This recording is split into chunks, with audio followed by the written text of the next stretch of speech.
আরজি করে রায় নিয়ে, কিন্তু আমি যেহেতু হেলিতে ছিলাম বলে আমি ডিটেলসটা এখনো শুনিনি। তো আপনাদের কাছ থেকেই শুনলাম যে এটা নাকি যাবজ্জীবন দেওয়া হয়েছে। এটা আপনাদের কাছ থেকেই প্রথম আমি শুনলাম। আমার রিয়াকশন ইজ ভেরি ক্লিয়ার। আমরা প্রথম দিন থেকেই ফাঁসির দাবি করে এসছিলাম এবং আজকেও আমরা সেই দাবিতে অটুট আছি।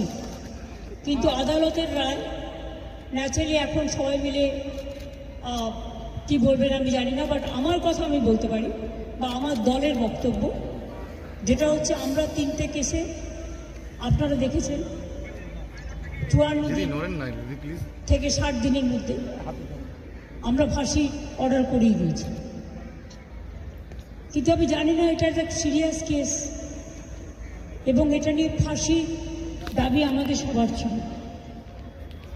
সেক্ষেত্রে বিচারের রায় নিয়ে আমি আমার কথা বলতে পারি। আমরা এটাই বলেছিলাম, আমাদের হাতে কেসটা থাকলে আমরা কিন্তু অনেকদিন আগেই ফাঁসির অর্ডার দিয়ে দিলাম, ফাঁসির অর্ডার করিয়ে দিলাম।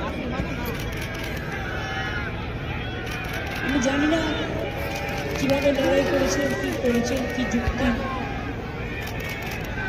আপনারা তো লয়াররা জানেন। সুতরাং ডিটেলসটা তো আমি জানি না, সিবিআই করছে। ইচ্ছা করে কেড়ে নিয়ে চলে গেল। আমরা তো বলেছি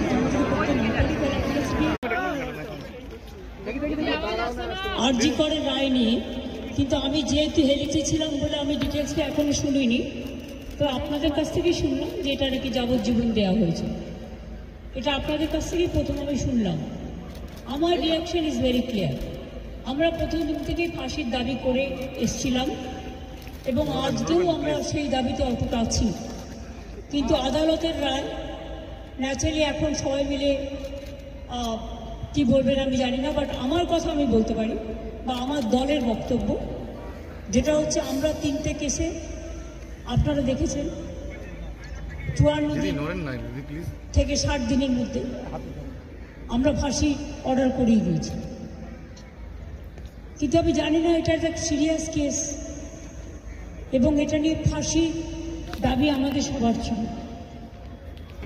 সেক্ষেত্রে বিচারের রায় নিয়ে আমি আমার কথা বলতে পারি। আমরা এটাই বলেছিলাম, আমাদের হাতে কেসটা থাকলে আমরা কিন্তু অনেকদিন আগেই ফাঁসির অর্ডার দিয়ে দিলাম, ফাঁসির অর্ডার করিয়ে দিলাম। আমি জানি না কীভাবে লড়াই করেছেন, কী করেছেন, কী যুক্তি।